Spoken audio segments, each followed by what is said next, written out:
Alors, bonjour tout le monde. Et maintenant, on va faire l'examen de hiver 2011. Alors, l'examen de hiver 2011 faisait partie d'un ancien cours qui a été ajouté au cours Finance 1. Alors, c'était l'antécédent de SCO 3003.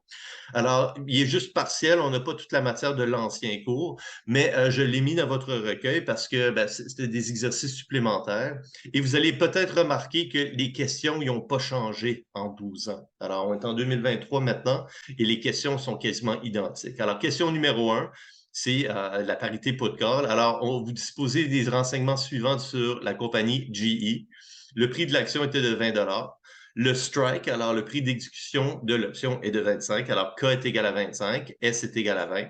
Le rendement des T-bills, c'est du 4 alors le taux sans risque, risk-free rate, est de 4 La volatilité du marché, pas nécessaire, ça c'était Black-Scholes, on va l'enlever. Et l'échéance de l'option était de 4 mois, alors un tiers d'année.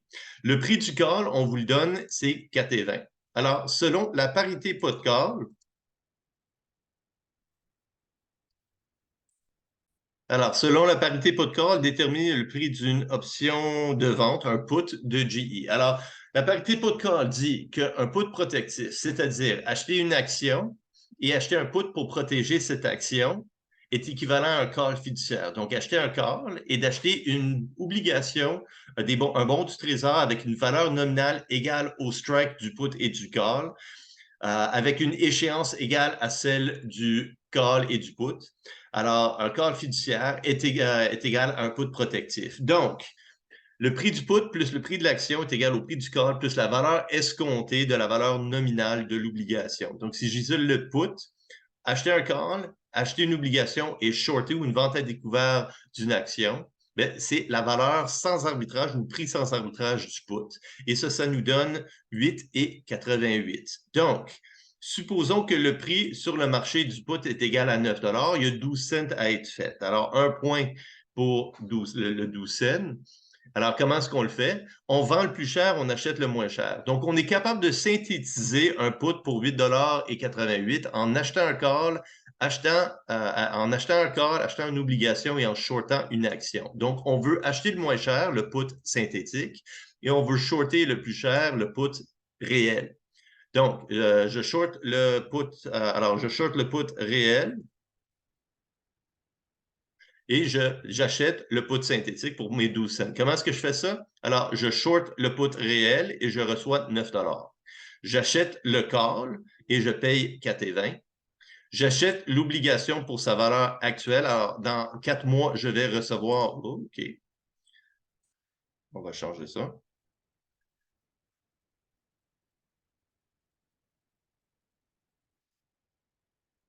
Hein? Donc, on achète une obligation pour la valeur présente de la valeur nominale de 25 Maintenant, une petite note là-dessus, c'est qu'une obligation, elle a une valeur nominale de 1000 Donc, faudrait normalement faire un ajustement.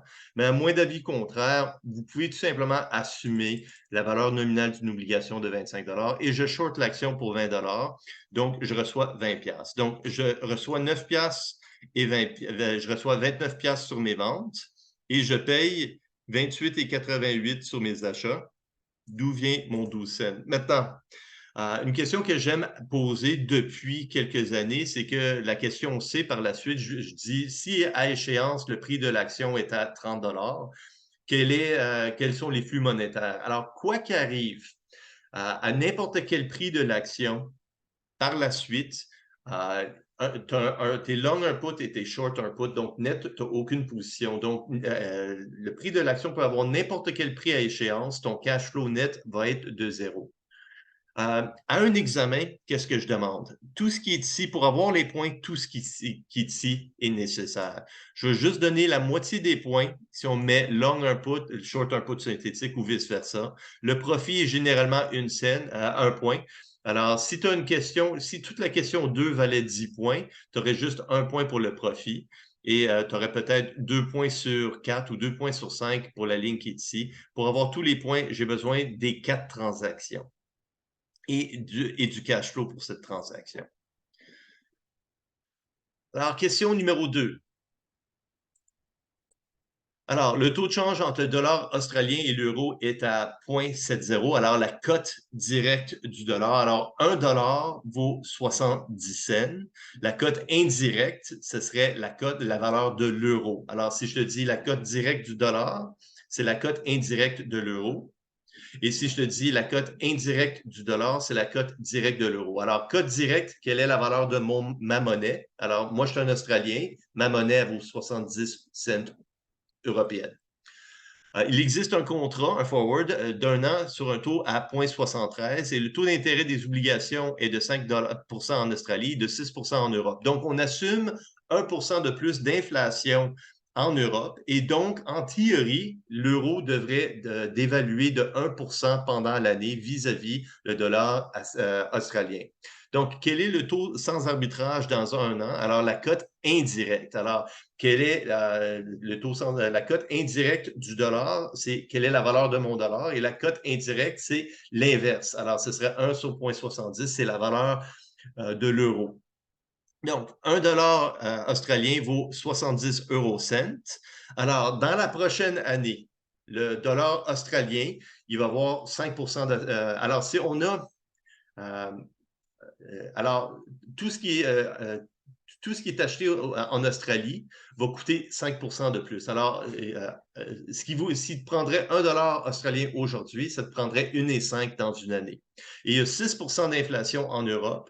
Donc, quelque chose qui coûterait 70 cents aujourd'hui coûterait 70 cents fois 1,06 dans une année. Donc, 1 dollar australien vaudrait 70 cents fois 1,06 divisé par le 1,05 du côté du dollar australien. Et donc, le vrai taux forward sans arbitrage serait de 0,0667. Donc, quelle stratégie allez-vous adopter? On achète tout le temps le moins cher, on vend tout le temps le plus cher. Donc, on pourrait vendre le dollar australien à 73 cents quand il vaudrait juste 0,70667 dans une année. Donc, c'est ça qu'on va faire. On va être short le forward. On va être short le forward à 73 cents. Ça veut dire qu'on va vendre le dollar australien dans une période. Pour ce faire, on va acheter le dollar australien aujourd'hui. Et c'est ça. Alors, on achète le dollar australien et en empruntant du 5, du 5%.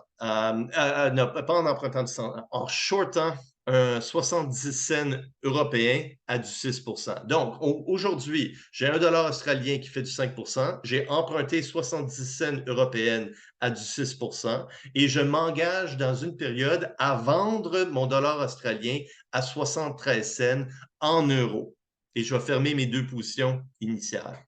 Quel serait le profit notionnel sur 1 million de dollars australiens? Dans un an, mon 1 dollar vaut 1,5. Je vends mon 1,5 à 73 cents, donc je reçois 0,7665 euros pour chaque 1 dollar qui est vendu. Je rembourse mon prêt qui était de 60,7 euros à du 6 Alors, je rembourse 0,742 euros sur la transaction. Alors, je vends ce prix-là, je rachète mes euros à ce prix-là. Alors, pour chaque 1 dollar australien, je fais 2,45 cents eurocents. Et donc, sur un montant notionnel de 1 million de dollars, c'est 1 million fois 2,45 cents, ou ben donc 24 500 euros. Question numéro 3. ExxonMobil désire vendre sa production totale de 1 million de barils de pétrole dans 2 ans. Alors, ce n'est pas sa production totale. Vendre une production de 1 million de dollars, ce serait plus logique. Alors, vendre une production d'1 million de barils dans 2 ans sur le marché des contrats, sur le marché des futures. Alors, le pétrole, c'est très standard. Alors, généralement, tu vas vendre ça avec un futures. Pour un produit spécialisé, tu vas généralement utiliser un forward. Comme votre buy, c'est un produit spécialisé, vous ne transigez pas ça à la bourse. Pas encore.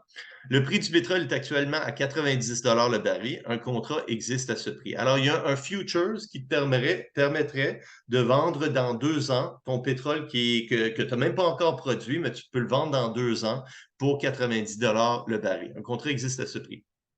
Quel contrat prendra ExxonMobil afin d'éliminer son risque? Pourquoi? Alors, quand tu veux éliminer du risque, on appelle ça du hedging. Alors, Air Canada, si elle achète du pétrole, elle va être long un futures. ExxonMobil, si elle veut garantir le prix de vente du pétrole, elle va être short un futures. Une autre façon de faire du hedging, c'est en achetant un put sur une action. Alors, si tu es actionnaire et tu achètes un put, tu es en train de faire du hedging, alors tu es en train d'éliminer le risque. Ça te coûte un peu plus cher, alors peut-être un peu moins de rendement, mais une action peut être très volatile, un put peut être très volatile, mais ensemble, les deux, ça peut être quelque chose qui est relativement stable. Après un an, le prix du pétrole est de 120 piastres le baril et ExxonMobil croit que le prix continuera de monter. Que doit faire ExxonMobil pour tirer un profit de cette situation? Quel serait son profit ou sa perte si sur le contrat si le prix du pétrole grimpe à 150? Alors, en classe, on avait vu un fermier qui voulait vendre son bétail à 500 $. Mais après 3 mois, le prix du bétail est à 520. Il voulait sortir de sa position. Alors, il y a deux façons de le faire. Alors, pour un forward, la façon de le faire, c'est de prendre un deuxième forward en position inverse. Donc, dans le marché des futures, par contre, tu ne vas pas prendre un deuxième forward. Tu peux tout simplement fermer ta position parce que le marché des futures, il y en a des millions, des milliards de futures qui se transigent à chaque jour. Donc, c'est un marché qui est très liquide. Alors, tu as tout simplement besoin de fermer ta position, mais tu fais quand même le même principe. Tu prends une position inverse. Alors, si ExxonMobil était short à 90 $, elle peut maintenant devenir long 2 millions de futures à 120 $. Par contre, le 30 $, elle s'est engagée à vendre à 90 et elle doit maintenant racheter à 120. Maintenant, alors, elle est assujettie au risque du marché et le 30 $ devient garanti. Donc, sur les 1 million, sur les 2 millions, 1 million de barils, ça voudrait dire la perte de 30 millions sur ce contrat est maintenant garantie. Et si le prix du pétrole grimpe à 150, par contre, sur les 30 $ qui restent, alors ExxonMobil a tout ce gain. Si elle garde son short, elle ne fait pas vraiment de perte parce que tout ce qui arrive, c'est qu'à la toute fin, elle va vendre son pétrole à 90 $. Mais quand tu vois le prix du pétrole qui va de 120 à 150, ExxonMobil réalise que sans le contrat, elle aurait pu vendre à plus cher.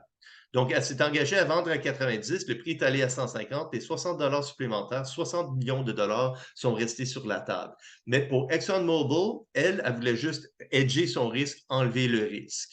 Parce que l'inverse, c'est vrai aussi, si le prix du pétrole est allé de 90 à 30, elle aurait quand même vendu son pétrole à 90 $. Une petite note, le marché des futures, tous les gains et les pertes sont crédités dans ton compte. On appelle ça du mark-to-market à la fin de chaque jour. OK. Alors, après un an, le prix du ça, je l'ai fait. Si au lieu de fermer sa position, il garde le contrat jusqu'à maturité et livre sa marchandise, quels seront les profits et les pertes sur le contrat si le prix du pétrole est de 75? Donc, il va vendre son pétrole sur le marché pour 75 $. Il va recevoir 15 $ par contrat. Donc, chaque contrat va valoir 1 million de contrats. Donc, il va recevoir 15 millions sur les contrats. Et la vente nette, ça va être 90 millions ou 90 $ le baril. Alors, si les prix montent, il s'engage à vendre à 90. Si les prix chutent, il s'engage à vendre à 90. Quoi qu'arrive, il va vendre à 90.